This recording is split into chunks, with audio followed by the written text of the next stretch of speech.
താണാവ് തൊട്ടുള്ള railway colony road എൻ്റെ ഓർമ്മയിൽ ഇന്ന് വരെ ഒരു വികസനമില്ലാത്തതാണ്. എൻ്റെ അറിവിൽ മുഖ്യമന്ത്രിയായ EK നായനാർ ഉണ്ടായിരുന്നു, അച്യുതാനന്ദൻ, ശിവദാസ മേനോൻ ധനകാര്യമന്ത്രിയായിരുന്നു.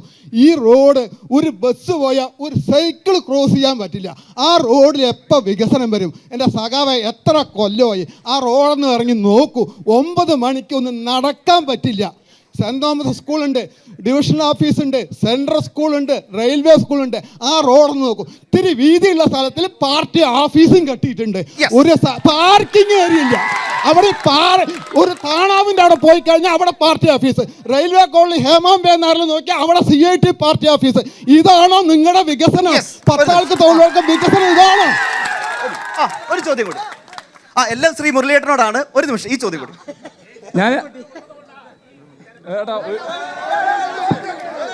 അകത്തേത്തറ പഞ്ചായത്തിലൊരു ജനപ്രതിനിധി ആയിരുന്നു ഞാൻ.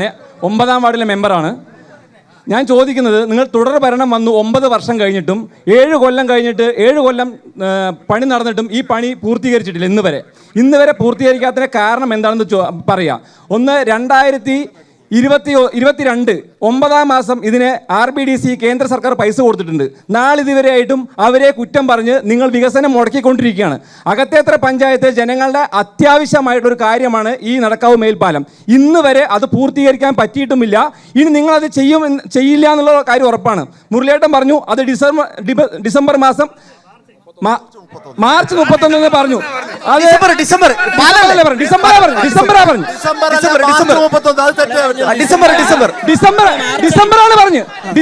പറഞ്ഞു.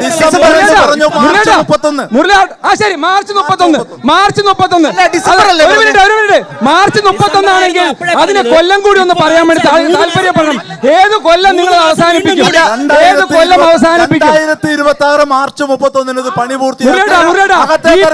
പണി തുടങ്ങിയ സമയത്ത് ഈ പാലം പണി തുടങ്ങിയ സമയത്ത് 6 മാസം കൊണ്ട് പൂർത്തീകരിക്കുന്ന പറഞ്ഞ പാലം 7 വർഷം കഴിഞ്ഞ് പൂർത്തീകരിക്കാൻ നിങ്ങൾക്ക് പറ്റിയിട്ടില്ല. നിങ്ങൾക്ക് പറ്റിയിട്ടില്ല. പിന്നെ അടുത്തൊരു കാര്യം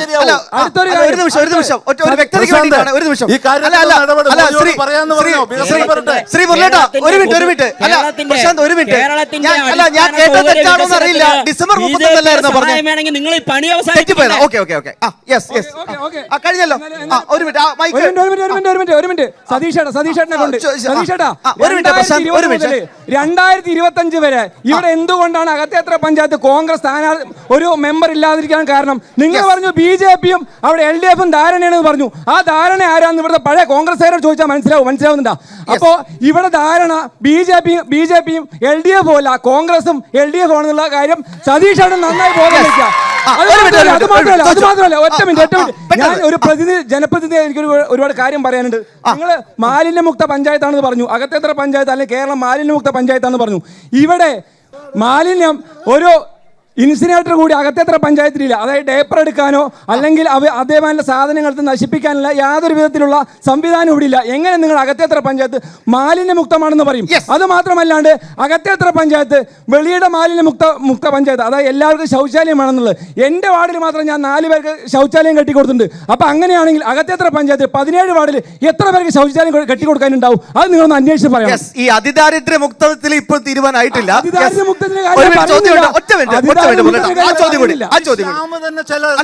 ഡയറക്ഷൻസ് കൊടുക്കുമ്പോൾ മറുപടി പറയേണ്ടി വരുന്നത് അതിദാരിദ്ര്യം എന്ന് പറഞ്ഞാൽ നിങ്ങൾക്ക് അതിന്റെ ഗൗരവം മനസ്സിലാവാതെ കൂടുതൽ